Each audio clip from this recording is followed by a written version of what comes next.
Let's imagine a scenario. You're working in a SOC as a Tier 1 security analyst, and a client had requested that the SOC review a suspicious PCAP. What do? What questions will you ask? What answers will you provide? But more importantly, how is your escalation to the client going to look like? Today's video is going to be a little different. I'll be walking you through on one of the retired labs from Blue Team Level 1. And not only will we go through this together, but at the end, if you're up for it, I do encourage you to come up with a escalation that you would send to a client. And you could either leave it down in the comment section below or on my Discord or even email. And I'll put on my client hat and provide you with some feedback. Lastly, if you do enjoy these kinds of videos, do let me know. I'll make it into a series where we'll go through most, if not all, retired challenges from all the vendors, such as Cyber Defenders, Blue Team Level 1, Let's Defend, Try Hack Me, Hack the Box, etc. Let's get started. Let's head over to Blue Team's lab online and sign in. We'll head to the challenges area and then we'll search for retired challenges. The one that we're going to tackle together today is called Network Analysis Web Shell. So let's click on Challenge. Looking at the scenario itself, the SOC received an alert in their SIM for local-to-local port scanning, where an internal private IP began scanning another internal system. Can you investigate and determine if this activity is malicious or not? You have been provided a PCAP. Investigate using any tools you wish. Before we begin, I have a question for you. Local-to-local port scanning. Why would somebody be interested in this activity, and how would you determine if this is a false positive? Something for you to keep in mind. An internal host shouldn't be scanning another host unless it is an authorized host that is used for vulnerability scans. To begin with this lab, I'll be using a Windows 10 machine, as you can see here, that has Wireshark installed. We'll download the file and it'll prompt a warning that says this file includes real malware. Please be careful when interacting with it. Understood. Once the file has been downloaded, let's go and extract the file using a password BTLO. And if you're wondering how did I know the password, it is located on the site itself right here. BTLO, and then if it prompts you for another password, after you finish extracting the file, you would want to enter in infected. Now that we have this PCAP opened in our Wireshark application, without looking at the questions, let's see what we can determine from this PCAP alone. We'll first open up the capture file properties. We can do this by clicking statistics at the top and click capture file properties. Immediately, we can determine that the first packet was taken on the year 2021 and February 7th at 4/31/22. And it finished up until 4/46/31. So this was about 15 minutes. Now, you might think that this step is useless since it likely will not answer any of the questions below. But in a real world scenario, this is something I highly encourage you to do and not skip. Because now you can ask and verify with the client, and you might say something like, hey, the PCAP you provided me is within this time frame. Is that correct? Our time is valuable. I'm not going to risk wasting my time on an incorrect PCAP. We'll go ahead and close out this window. And the next one we want to take a look at is protocol hierarchy. Right off the bat, we have quite a bit of protocols here. We have, let's see, SSH. There is also DNS, HTTP, and also SMB protocol as well. That's good to know. You might ask why I am specifically picking these ones out of all of these protocols. Well, some may simply see these as protocols, but I see these as potential lateral movement opportunities, along with clear text protocols. Meaning I can read the exchange between HTTP, for example, and see what is going on. There might be an opportunity for us to identify any malware of some sort being downloaded. But right now, we are not exactly sure if this PCAP even involves malware. Close out this window, and the next one we want to take a look at is conversations. We'll head over to the IPv4 tab, and then sort it by bytes. We'll keep tabs on the top two conversations, starting with the first one. So the first one is 10.251.96.4 going towards 10.251.96.5. And then the second one, 172.20.10.5 going to .2. Next, we'll head over to the TCP tab. And immediately I notice something odd. Our source IP of .4 over here appears to be hitting a lot of ports towards .5. The source port is 41675 throughout this entire what seems to be a scan. Because the source port is the same, it's indicative of a port scan. I'll talk about how ports work in a later video, but as a TLDR, they should be unique per connection attempt. If it's the same, well, you got scanning activity happening. Let's scroll down and check out the other conversations.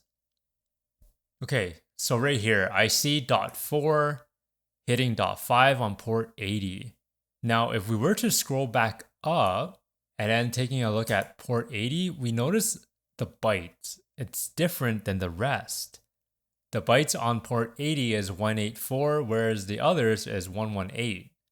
Now, a little bit below, we see port 22 with the same bytes. Likely, this means that the destination host had responded with a SYNAC flag, whereas the others did not respond to that because they have those ports closed.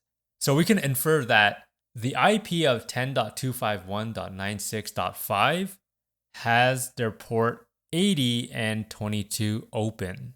Let's scroll back down and continue to take a look. Okay, right here is quite interesting. We have .5 calling back to .4 on port 4422. Interesting. Is this maybe some kind of program? Let's take note of that. And we also see an external IP starting with 34 and 35. Maybe that might be some kind of command and control server, or it could be something legitimate. But it is something to keep in mind and keep in our notes. There's also another internal IP here that starts with the 172 address. And we notice that the .5 is hitting the .2 address on port 80. Based on all of this, I would say it is quite likely that 10.251.96.5 is a web server of some sort, as it has port 80 open, but we need to verify that, and same with the 172 address as well. We could also take a quick peek at UDP just to see what we see as well. I happen to see some DHCP requests and responses, some DNS, NetBIOS, and that's about it. Let's close out this window and start digging for gold. But before we start taking a look at the PCAP, we want to change the time on Wireshark. If you might have noticed, under the time column, you really don't see a time. So in order to change your view, you want to head up to the top and click on View Time Display Format, and make sure you click on, I believe it is UTC date and time of day. So let's click on that. And now we actually get the year, month, day, as well as time. Beginning, we see HTTP traffic right here on packet 14. So we can right click on follow, and then TCP stream. This will show the communication between client and server. You could also do a filter at the bottom to only look at the server responses, or you can look at the client requests, and of course the entire conversation as well. Now, if I were to just close out of this really quickly and then go back into the PCAP view, when you right click and click on follow, you might have noticed another tab or another option called HTTP stream. You might ask, what is the difference between TCP and HTTP stream? Well, let's take a look. When we start at TCP stream, take a look at the server responses. Some of the content here just doesn't make sense, right? There's just a lot of dots and a bunch of characters. But if we were to close this out, head back into our packet, remember this is packet 14 if you want to follow along. Right click on follow, click on HTTP stream. You might notice now you can actually see what's happening. You could read it. Looking at the traffic, we now know that .2 is a Ubuntu server. And how did I know that? Well, at the bottom, there is actually the address here in the software version of Apache. And it says Ubuntu server at 172.2. So that's information to know, especially if I was an attacker. Now I know that .2 is a Ubuntu server. Let's close out of the window, head back to the main view, and let's scroll down just a bit. We do still see some of the GET requests. Ooh, this one's interesting. There's a POST request here on packet 38. I am curious what was entered. So let's right click, follow HTTP stream. Ooh, okay. We have a login with the username admin and password admin%401234 with a capital A. As an FYI, special characters will be encoded. This is why you will see %number. In this example, %40. When you see this, you can simply Google URL decoder and paste in the encoded character to get the output. For example, I searched up URL decoder %40, and at the bottom is the decoded characters. So this is an @ symbol. Now looking at the PCAP itself or the stream, we can now tell that the password was admin with a capital A @1234. Cool. It is important for you to understand the differences between HTTP and HTTPS, along with its request methods such as the GET request or POST request, and obviously the status codes as well. When visiting sites, always be on the lookout for what protocol the site is using. If it is using HTTP, avoid logging in if you can. If you have no choice, use a VPN. Let's close out this window and then head over to the main view. What other interesting traffic do we see? So we start seeing some DNS traffic going to Ubuntu, and we see the first external IP. Now, right above it, we notice that, again, there was connection or at least DNS requests out to Ubuntu. And on the right, we see that it replies with the 34.122 address along with the 35.232 address. If you recall, we saw these addresses in our conversation view. We can likely say that this is legitimate traffic. If we were to continue to scroll down, we start seeing some red. Okay, so this is the beginning of the traffic of 10.251.96.4, targeting 10.251.96.5. Before further analyzing this traffic, I want to include both the source port and destination port into our packet list view. To do that, we'll head over to Edit at the top and click on Preferences. Click on Columns, and then at the bottom, there's a plus sign here. This will add a new column, as you can tell right here. Let's double click the title and name it as Source Port. Double click the number, and then now you get a drop down. We'll look for Source Port. And let's do the same for Destination Port. Double click the number, look for Destination Port, and then hit OK. Now, if you were to scroll to the right, you would see your newly created columns, and you want to move it over so you can see it clearly.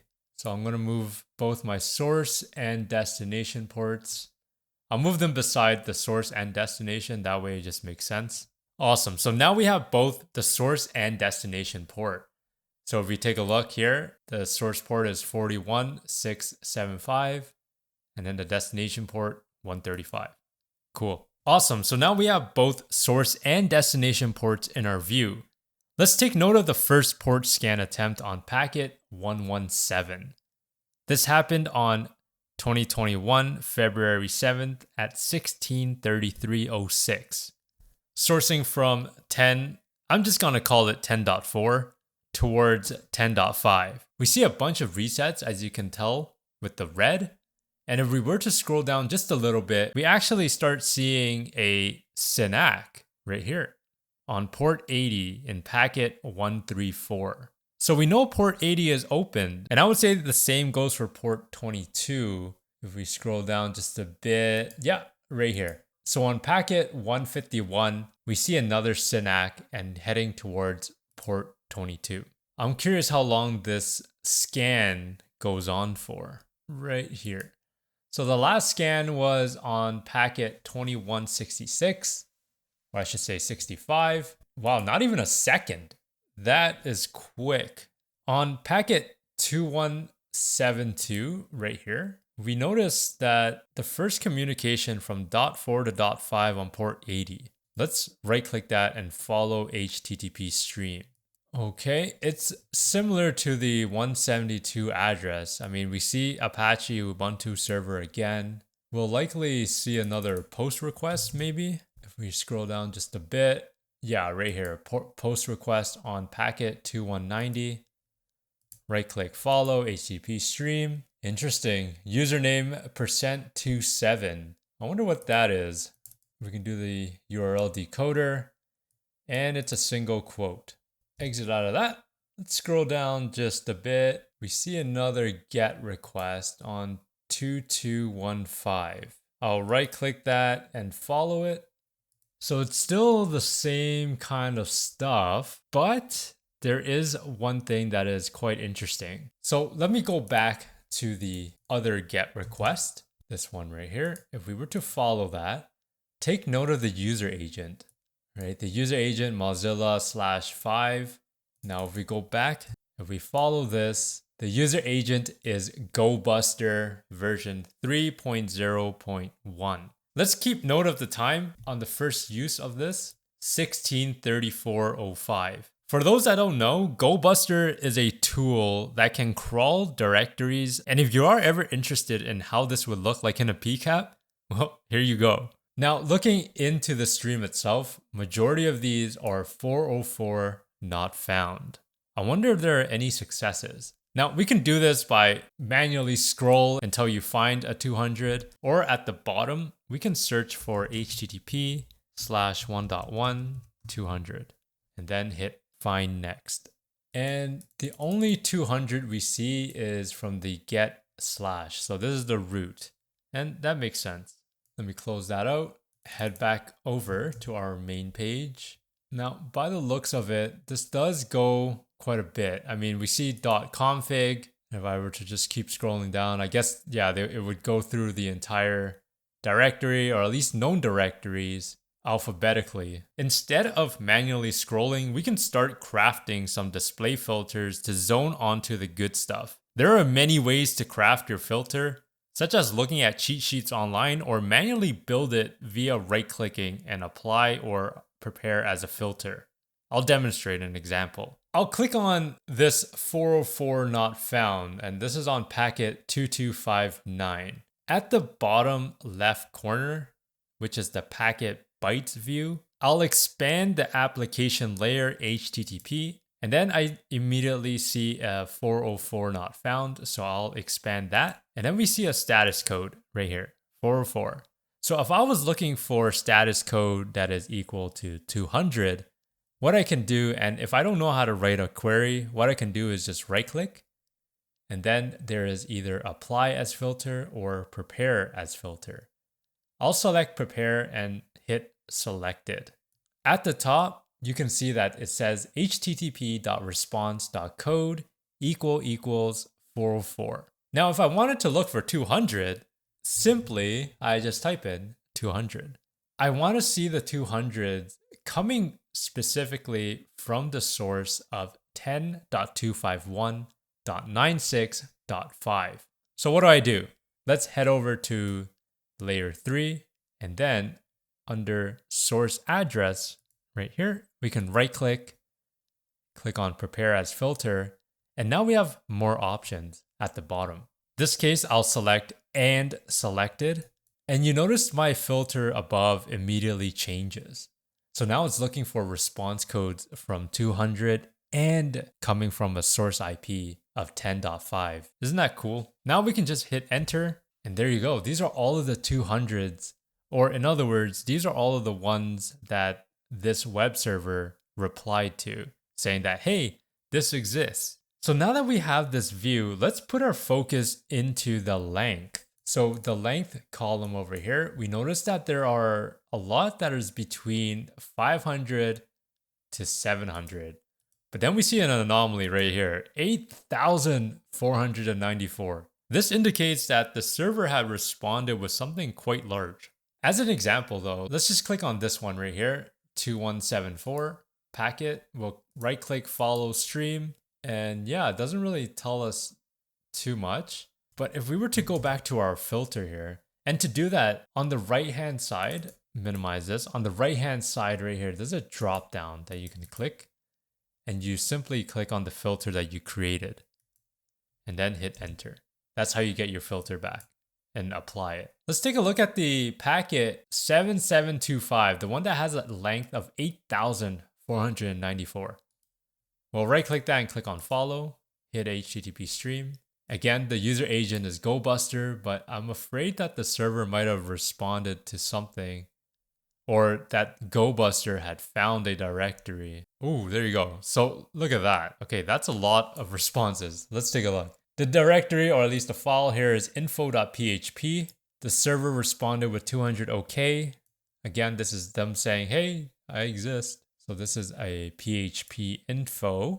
And we have our version of PHP, which is quite nice. Knowing the version, this means that an attacker can now look for an exploit and try to exploit this particular version or application. Go back here, there's another one, 8977, which is packet 13894.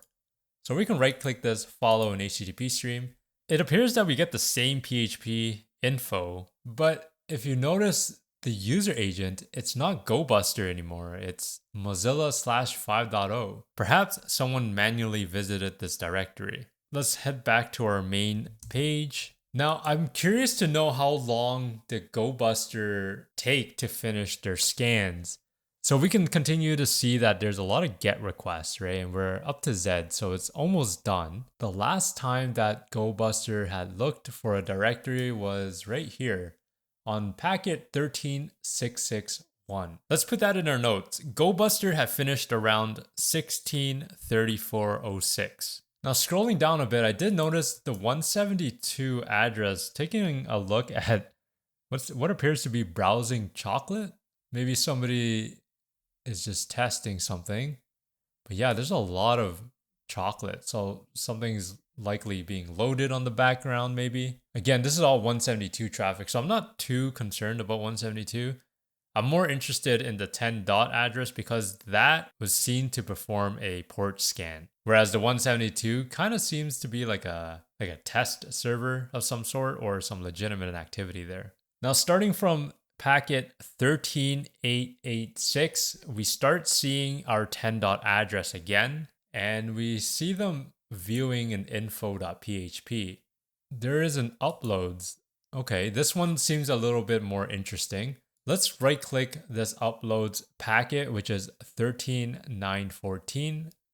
Click on follow, HTTP stream. Now, the reason why I say this is interesting is because there's likely an area where one can upload a file onto this web server. And I can see that the person is taking a look at the uploads. There's an icon /blank here. Okay, that's about it. Let's keep that in mind though. There is an uploads directory. I wonder if there's a post request now. Did they upload anything to that directory? We see server status, some more logon.php, and oh, look at that right here, post. So this is on packet 13979. Let's follow that and take a look. Go to HTTP and look at that. The user agent changed again. This time it is SQL map /1.4.7, which is the version. For those that don't know, SQL map is a tool that performs automated SQL attacks. Also, do take note of the time that this occurred right here. So it happened at 16:36:17. Now looking at it, they tried to log in using user and pass. We see some more 172 addresses, and we see this weird post request. Let's take note of that. This was on packet 14060. If we right click and follow that, that is That is clearly some kind of SQL attack happening. Now, these are encoded. So if we go and copy this and head over to our URL encoder, or decoder, I should say, we can see what they are trying to do, which is pretty neat. So there is definitely some SQL attack, as well as testing to see if there's cross-site scripting. And at the end, their objective is to open up a shell to read the file etc/passwd. Let's close out that window and go back to our main page. So we do see another post request, another post request. I think this is just SQL scanning, or SQL map just trying its best to attack this server here. And it seems like the last post request from an SQL map happened on packet 15978. And again, we'll take note of the time. It happened at 16:37:28. Now, I don't want to make this video too long, so we'll focus on the next post request from the IP of 10.4 to see if the attacker had uploaded anything onto this web server, because if you recall, they did visit a upload directory. I'll create the display filter of the following: http://request.method == capital post, and you want to put in 2 ampersigns there, ip.adder 10.251.96 and .4. Oops, I forgot to say ==. And now it is green, so that means this filter is good. Now, as an FYI, if it is red, that means there's some kind of error in your syntax. When it's green, we're good to go. So if we see that in the beginning, there's just a lot of posts, but with nothing. So if we scroll all the way down, there is a post upload.php. This is interesting. This is on packet 16102. And this occurred on 16:40:39. Let's follow this. Right click, follow HTTP stream. Let's see here, upload.php. There is a file name called dbfunctions.php.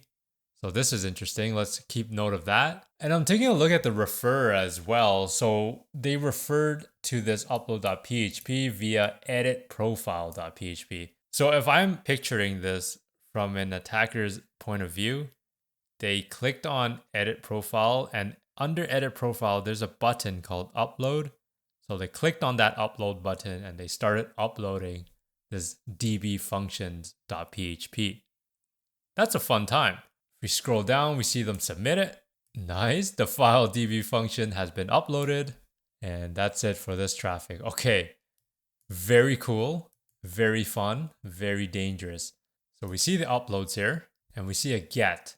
But afterwards, we see this get uploads dbfunctions.php cmd = id. If we follow that, do we see anything cool?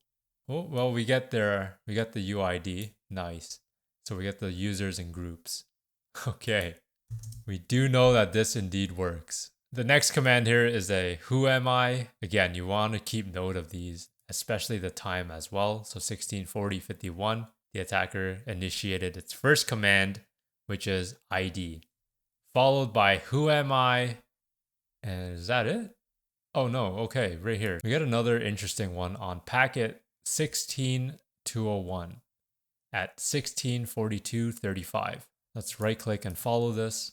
So this seems to be encoded. Let's go and decode it using our trusty URL decoder. Let's see, they're running Python with an import, okay, and I see some kind of connection for 10.251.96.4 on port 4422, and they want to call a subprocess of bin/sh-i. Now, the next logical step here is to see, was there any callback towards this 10.4 address on port 4422. So let's minimize that and go back into our main view. And right below the get Python request, we happen to see an initial connection attempt. So we got our 3-way handshake, SYN, SYNAC, and ACK. Interesting. So there was a callback towards this IP of .4 on port 4422. This was on packet 16203. And this callback happened on 16:42:35. Let's right click it and follow TCP stream and see what's in here. Yikes. Okay. We definitely see a successful web shell where the attacker now has hands-on keyboard access to this web server.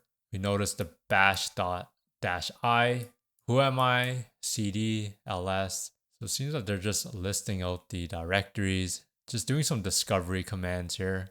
Looking at what kind of directories exist, and really that's just about it. Oh, there's actually a rmdb, so they tried to remove DB. However, if this was a real case, likely some sort of persistence would occur, such as creating a cron job or modifying SSH keys, and perhaps spin up crypto miners to harvest crypto for the attacker, because why not?